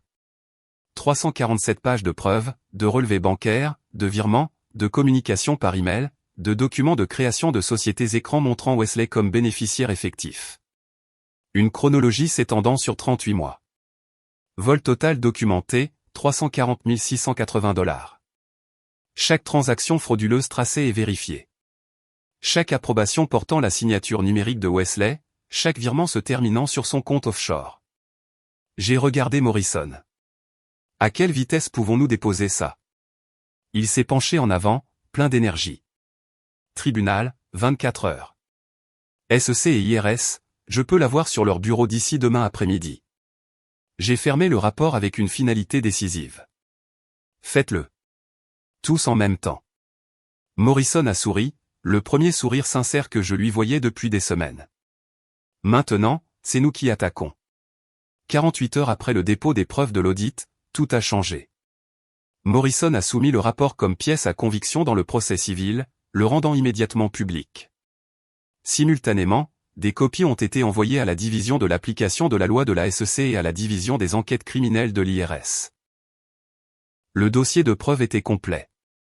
347 pages de dossiers financiers, relevés bancaires, documentation de virements, documents de création de sociétés écrans montrant Wesley comme bénéficiaire effectif, communication par email entre Wesley et des fournisseurs fictifs envoyés par Wesley à lui-même, créant une trace écrite pour de fausses factures. Le schéma était clair. Wesley approuvait des factures de Med Supply Solutions pour du matériel médical inexistant, les fonds étaient virés sur des comptes offshore. Le titulaire du compte a été retracé jusqu'à la fiducie familiale de Wesley. Vol systématique sur 38 mois totalisant plus de 340 000 $. En 72 heures, les deux agences ont ouvert des enquêtes formelles. Un matin de mi-juillet, j'examinais les projections trimestrielles lorsque Sandra a frappé d'urgence. Vous devez voir ça. Elle m'a tendu sa tablette montrant une alerte de dernière minute. Enquête fédérale, propriétaire de clinique médicale de New York accusé de détournement de 340 000 $. J'ai parcouru l'article. Le Healthcare Business Journal avait obtenu des copies du dossier judiciaire public. L'histoire détaillait tout. Les conclusions de l'audit, les sociétés écrans, la fraude systématique de Wesley, des citations de sources proches de l'enquête, probablement des procureurs construisant un dossier public. Les médias ont trouvé ça vite, a observé Sandra. Bien. Que tout le monde voit qui il est.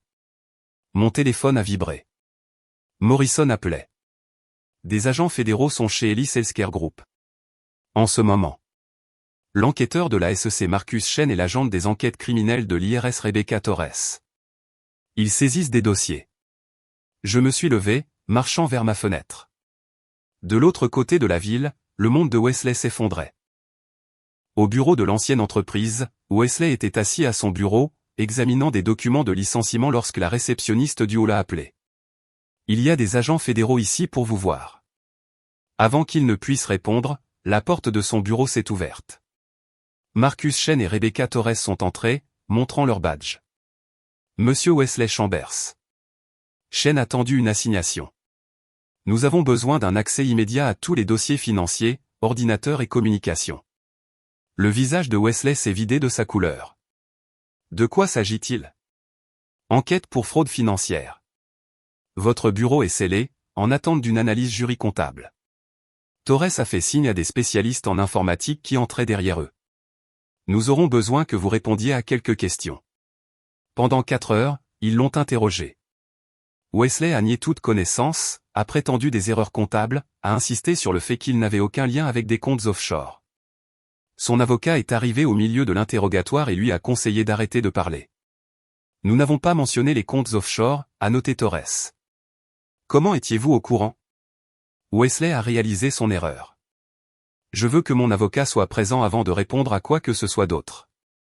Le même jour, des agents ont rendu visite à Catherine dans son appartement du Queens. Elle a ouvert la porte en pantalon de survêtement, le visage tiré par le stress. En voyant les badges, ses jambes ont fléchi. Torres a attrapé son coude, l'aidant à s'asseoir à la table de la cuisine. Ils lui ont montré des documents portant sa signature, approuvant des dépenses frauduleuses en tant que directrice financière. Je ne savais pas. La voix de Catherine est montée jusqu'à l'hystérie. Wesley a dit que c'était des dépenses normales. J'ai juste signé ce qu'il m'a dit de signer. C'est une défense pour le procès, a dit Chen d'un ton neutre. Pour l'instant, vous êtes une personne d'intérêt dans une enquête criminelle. Je peux passer un accord, témoigner contre lui. Torres a échangé un regard avec Chen. Ce n'est pas notre décision. Le bureau du procureur des États-Unis gère les accords de coopération, mais vous devriez immédiatement engager un avocat. 2 jours plus tard, Wesley a essayé d'utiliser un distributeur automatique. Transaction refusée. Il a appelé sa banque, en attente pendant 15 minutes. Monsieur Chambers, votre compte a été gelé dans l'attente d'une enquête fédérale. Il a vérifié son application bancaire sur son téléphone. Tous les comptes affichaient un solde disponible de 0. Le compte offshore au Caïman était également gelé grâce à la coordination internationale des forces de l'ordre. Actifs totaux accessibles, rien. Ses cartes de crédit étaient au maximum à cause des frais de litige civil. Il ne pouvait pas payer son loyer, ne pouvait pas payer les honoraires de son avocat pénaliste.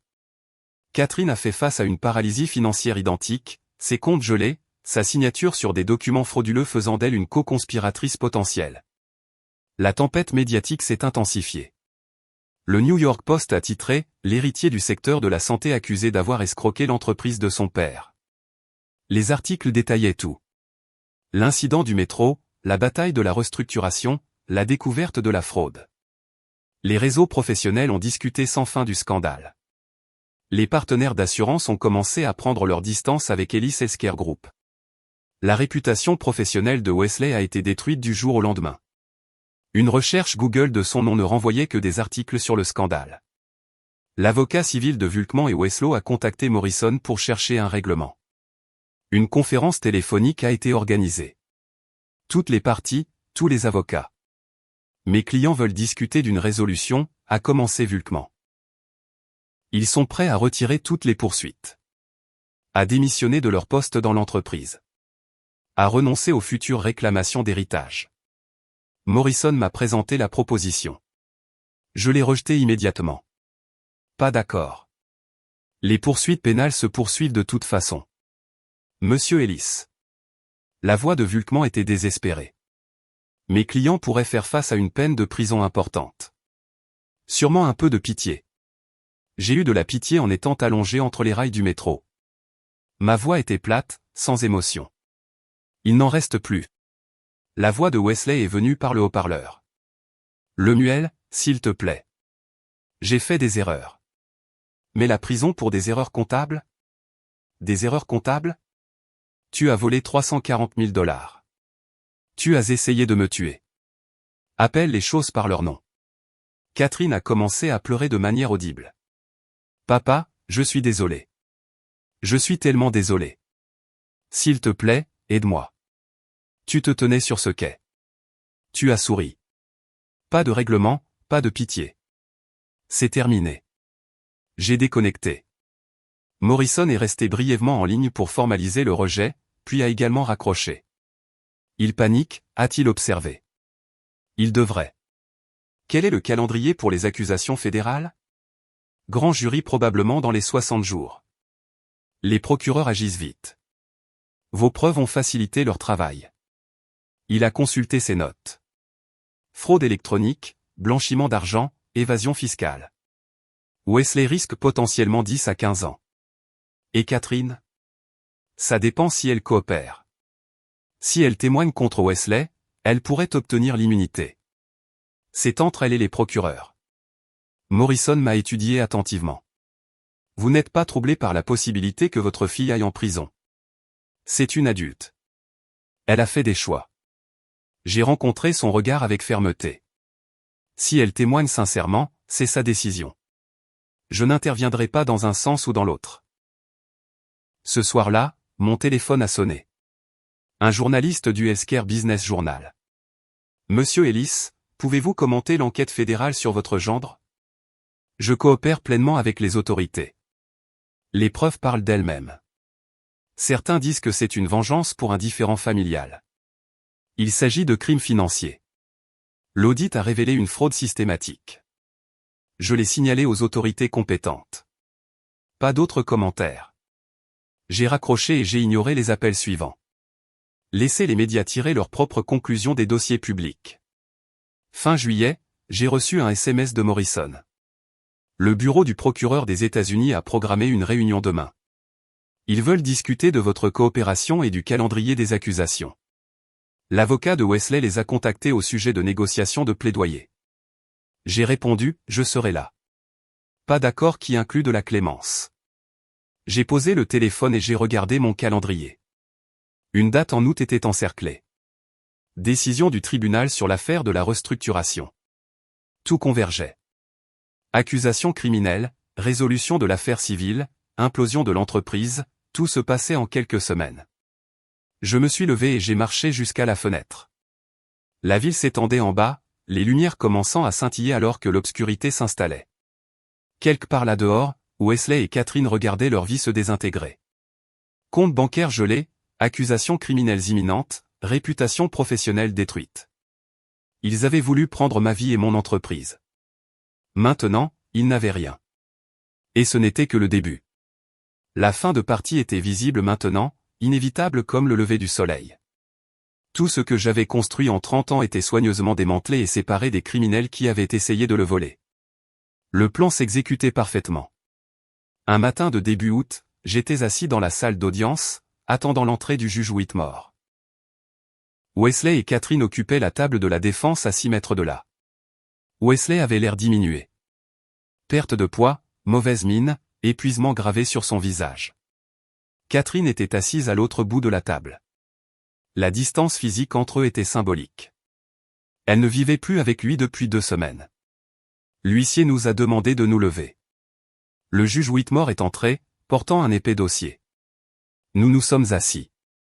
Elle a commencé à distribuer des copies de son avis écrit, 25 pages. Ce tribunal a examiné de nombreuses preuves et arguments juridiques des 2 parties. Sa voix a porté dans la salle silencieuse. Les plaignants ont affirmé que le défendeur avait restructuré l'entreprise en violation de promesses orales. Des preuves à l'appui de telles promesses? Aucune. Elle a continué méthodiquement. Le défendeur possède une autorité légale claire en tant que propriétaire unique pour restructurer l'entreprise comme il le juge approprié. La contestation de la compétence du plaignant. Les évaluations médicales montrent que le défendeur fonctionne à des niveaux cognitifs supérieurs. Les épaules de Wesley se sont affaissées davantage à chaque phrase. Ce procès semble motivé par la colère face à des décisions commerciales légitimes plutôt que par un préjudice juridique réel. Toutes les réclamations sont rejetées avec préjudice. Le coup de marteau a résonné vivement. Les plaignants rembourseront les frais de justice des défendeurs, totalisant $125 000. Cette affaire est close. J'ai rassemblé mes documents méthodiquement. Pas de célébration, juste l'achèvement. Morrison m'a brièvement serré la main. Satisfaction professionnelle. Wesley est resté assis pendant que la salle d'audience se vidait, fixant la table. Je suis sorti sans regarder en arrière. 3 jours plus tard, Wesley a reçu un appel des membres restants du conseil d'administration du groupe Ellis Healthcare. Réunion d'urgence requise. Il est arrivé dans la salle de conférence pour trouver 3 visages sombres et une lettre de démission déjà préparée sur la table. Wesley, le conseil convient à l'unanimité que ta démission est nécessaire, a dit Thompson. Je n'ai été accusé de rien. La voix de Wesley manquait de conviction. L'enquête ne signifie pas la culpabilité. Ta présence crée un risque de responsabilité. L'assurance ne couvrira pas les dirigeants faisant l'objet d'une enquête fédérale. La discussion a été brève. Wesley a signé. La sécurité l'a escorté dehors, ses affaires dans une boîte en carton. Catherine a démissionné le même jour par email, sans même entrer dans le bâtiment. Sans direction ni contrat viable, les revenus du groupe Ellis Healthcare se sont effondrés. Ils ne pouvaient pas payer les salaires des 30 employés restants. Les propriétaires exigeaient les arriérés de loyer. Les fournisseurs de matériel médical refusaient les livraisons. Les partenaires d'assurance ont annulé les contrats, invoquant des problèmes de qualité. L'avocat de la société a déposé une demande de mise en faillite, chapitre 7. Liquidation, par réorganisation. Les actifs ont été vendus pour payer les créanciers. Équipement, mobilier, dossiers de patients transférés à d'autres fournisseurs. Les médias ont titré sur la fermeture de l'entreprise, le scandale de la fraude, l'échec spectaculaire. Tout ce que j'avais construit en 30 ans, effacé en quelques mois par la mauvaise gestion et le vol de Wesley. Mais c'était le but, n'est-ce pas? Séparer ce qui avait de la valeur de ce qui était infecté. Elis Medical Solutions prospérait. L'ancienne coquille s'est effondrée sous sa propre corruption. J'ai mis en vente la maison de l'Upper East Side par l'intermédiaire d'une agence de premier plan, propriété évaluée à 4,2 millions de dollars, vendue en 3 semaines à un dirigeant de fonds spéculatifs payant en espèces. Wesley et Catherine ont reçu leur dernier avis.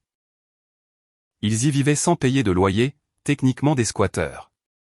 La dernière semaine d'août, le jour du déménagement est arrivé. J'ai envoyé un représentant. Je n'avais pas besoin d'être là personnellement. Des déménageurs ont emballé les articles que j'avais sélectionnés. Wesley et Catherine ont chargé à la hâte leurs affaires dans un camion de location pendant que les voisins regardaient par les fenêtres. Le cercle social qui les avait autrefois accueillis était maintenant témoin de leur humiliation. Ils ont conduit jusqu'au Queens. 3e étage sans ascenseur, 80 mètres carrés, quartier industriel. Loyer mensuel, 2200 $. Le contraste était saisissant. D'une maison de ville de 4 millions de dollars à un appartement exigu avec des fenêtres donnant sur un mur de briques. Leur réalité financière était brutale. Les comptes bancaires restaient gelés. Dettes impayées, 125 000 $ qui mettaient du suite au jugement du tribunal, 90 000 $ de frais de justice à leurs propres avocats. Pas de revenus, tous deux au chômage et inemployables dans le secteur de la santé, carte de crédit au maximum. Catherine a trouvé un travail temporaire, gagnant 18 $ de l'heure. Wesley a postulé à des postes, mais les vérifications d'antécédents ont révélé l'enquête fédérale. Rejet après rejet, il vivait du modeste revenu de Catherine, couvrant à peine le loyer et la nourriture. Le rêve américain inversé. Du privilège à la pauvreté en 6 mois. Fin août, environ 10 jours avant septembre. Mon téléphone a vibré. SMS de Morrison. Audience de plaidé coupable de Wesley demain à 10 h. Le bureau du procureur vous invite à assister à l'audience de détermination de la peine si vous souhaitez faire une déclaration de la victime. J'ai répondu, je serai là. Ce soir-là, j'ai ouvert mon ordinateur portable et j'ai commencé à écrire. Première ligne. Le 12 mars 2025, mon gendre m'a poussé sur les voies du métro dans une tentative de meurtre motivée par la cupidité. J'ai fait une pause, pesant soigneusement mes mots. C'était la dernière pièce, la déclaration finale. Tout avait mené à ce moment. J'ai écrit pendant 2 heures, révisant jusqu'à ce que chaque phrase ait un poids précis. Quand j'ai eu fini, j'ai enregistré le document et j'ai fermé l'ordinateur portable. Demain, je rendrai le jugement final. Alors ce serait vraiment fini. Le palais de justice fédéral de Pearl Street brillait sous la lumière du matin de fin août. J'ai passé la sécurité, j'ai pris l'ascenseur jusqu'au 15e étage et je suis entré dans la salle d'audience. Wesley était assis à la table de la défense avec son avocat pénaliste, portant un costume mal ajusté qui flottait sur sa silhouette décharnée. Il avait vieilli de 10 ans en 6 mois. Catherine était assise au dernier rang de la galerie, séparée de son mari. Elle ne le regardait pas. Il ne la regardait pas. Le juge Harrison est entré. Nous nous sommes levés, puis nous nous sommes assis. La formalité rituelle du système judiciaire. Monsieur Wesley Chambers, vous avez conclu un accord de plaidoyer avec le gouvernement. Est-ce exact? Oui, votre honneur. La voix de Wesley portait à peine. Comment plaidez-vous à l'accusation de fraude électronique? Coupable, votre honneur. Et pour le blanchiment d'argent? Coupable. Le juge a examiné le rapport présententiel. La procureure adjointe des États-Unis, Michelle Park, a présenté la position du gouvernement, décrivant le vol systématique de Wesley sur 3 ans, les 340 000 $ volés, la tentative de meurtre face à la découverte. L'avocat de Wesley a demandé la clémence, citant l'acceptation de la responsabilité de son client. Le juge Harrison m'a regardé. La victime souhaite-t-elle faire une déclaration? Je me suis levé et j'ai marché jusqu'au pupitre, j'ai posé ma déclaration écrite, mais je ne l'ai pas lue. J'avais mémorisé chaque mot. Votre honneur, le 12 mars, Wesley m'a poussé sur les voies du métro parce que j'avais découvert son vol et que je refusais de céder mon entreprise. J'ai survécu en m'allongeant entre les rails pendant que le train passait au-dessus. Ma voix est restée stable, clinique. Pas d'émotion, juste des faits. Le traumatisme physique a duré des semaines. La trahison est permanente. Il n'a pas seulement volé de l'argent. Il a volé les patients, les employés, tous ceux qui lui faisaient confiance. Puis il m'a poursuivi en justice, prétendant que j'étais mentalement incompétent, essayant de finir ce que le métro n'avait pas pu faire. J'ai fait une pause, croisant le regard du juge. Je demande au tribunal la peine maximale dans les limites des directives. Rendez le prix de la cupidité clair. Je suis retourné à ma place. La salle d'audience était silencieuse. Wesley fixait la table. Catherine pleurait doucement au dernier rang. Le juge Harrison a examiné ses notes puis a regardé Wesley. Monsieur Wesley, vos crimes ont été calculés, systématiques et soutenus sur des années. La tentative de meurtre, bien que non inculpée ici, démontre une conscience de la culpabilité et une faillite morale. Vous avez trahi votre famille, votre employeur et les patients qui dépendaient de soins de santé de qualité. Il a fait une pause, laissant les mots s'installer. Les directives fédérales suggèrent 18 à 24 mois. Ce tribunal vous condamne à 18 mois d'incarcération fédérale suivie de 5 ans de liberté surveillée. De plus, une restitution intégrale de 340 000 $ plus les frais de justice. Vous vous rendrez au bureau des prisons dans les 30 jours. Le marteau a frappé. Wesley s'est levé en tremblant, son avocat le guidant dehors. Il m'a jeté un regard en passant, un contact visuel de 3 secondes. Mon expression est restée impassible. Il a détourné le regard le premier. Une semaine plus tard, Catherine a eu sa propre audience. Comme elle avait pleinement coopéré et témoigné sincèrement, elle a obtenu une probation. 3 ans, 200 heures de service communautaire, obligation de restitution conjointe, pas de prison, mais un casier judiciaire permanent. Son titre de directrice financière ne valait plus rien maintenant. Elle travaillait dans le commerce de détail dans un centre commercial du Queens. Wesley est entré dans un camp de prisonniers fédéral en Pennsylvanie, purgeant sa peine séparée de la femme qu'il avait trahie pour se sauver. 3 jours après la condamnation de Wesley, j'étais assis dans mon bureau d'Angle d'Hélice Medical Solutions. L'entreprise prospérait, le chiffre d'affaires dépassant le pic de l'ancienne société, la réputation entièrement restaurée. Sandra Chen était maintenant partenaire avec 25% des parts. Nous avions constitué une équipe talentueuse, le docteur Marcus Rivera comme directeur médical, 5 nouveaux directeurs de clinique, des plans d'expansion en cours de développement. Mon téléphone a sonné. Identifiant de l'appelant, Catherine Ellis. J'ai hésité à répondre. J'ai finalement décroché. Je n'ai rien dit, j'ai juste écouté. Papa, s'il te plaît, ne raccroche pas, sa voix était brisée, désespérée. J'ai besoin de te parler. Je suis resté silencieux. Wesley est en prison. Je suis en probation. Nous avons tout perdu. Je travaille dans le commerce de détail, au salaire minimum. Je ne peux pas payer le loyer le mois prochain. Maman ne veut pas m'aider. Je n'ai personne d'autre. Elle pleurait maintenant. Je sais que je ne mérite rien de ta part, mais je te supplie. S'il te plaît, juste assez pour survivre. Je suis ta fille. J'ai fait des erreurs terribles, mais je suis toujours ta fille. Le silence s'est étiré. Finalement, j'ai parlé. Tu te tenais sur ce quai. Tu l'as regardé me pousser. Tu as souri. J'avais peur. Il m'a manipulé. Tu es une adulte. Tu as fait des choix. Maintenant, vis avec. Alors c'est tout? Tu m'abandonnes? Tu m'as abandonné quand tu l'as choisi lui plutôt que tout ce que je t'ai donné. Au revoir, Catherine. J'ai raccroché, bloqué le numéro, et je suis retourné à l'examen des plans d'expansion. Sandra est entrée quelques instants plus tard avec des propositions d'acquisition. Nous avons discuté de stratégie, de partenariat, de manière dynamique, simple et professionnelle. L'entreprise que j'avais reconstruite était plus forte que ce qui existait auparavant. J'avais éliminé le poids mort, recruté de vrais professionnels, établi les opérations sur le mérite plutôt que sur le népotisme. Le soir est venu. Je me suis tenu à la fenêtre, les mains dans les poches, regardant les lumières de Manhattan s'allumer alors que l'obscurité s'installait. Mon reflet dans la vitre montrait un homme plus âgé, seul mais pas solitaire, portant un poids mais se tenant droit.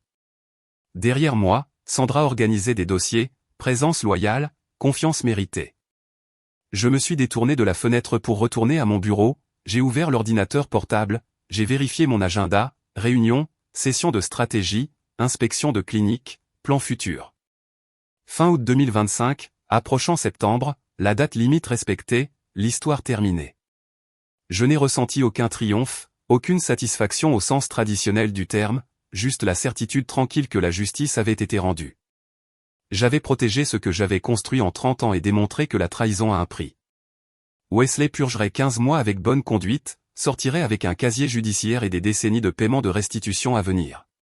Catherine naviguerait en probation, travaillant à des emplois au salaire minimum, comprenant enfin que les actions ont des conséquences. L'entreprise prospérait sans eux, mieux sans eux. Je suis retourné au travail, planifiant l'ordre du jour de demain. La trahison existait dans le passé. La justice existait dans le présent. L'avenir, c'était à moi de le façonner maintenant, sans le poids des gens qui essaient de le voler. La justice restaurée ne signifiait pas la vengeance assouvie. Cela signifiait l'équilibre retrouvé. J'avais survécu à une attaque et j'avais répondu de manière appropriée, systématique, légale. Pas de combat glorieux, juste des conséquences livrées de manière permanente. J'ai travaillé tard ce soir-là, Sandra à mes côtés, tous deux construisant l'avenir. La ville bourdonnait à l'extérieur, indifférente et vaste.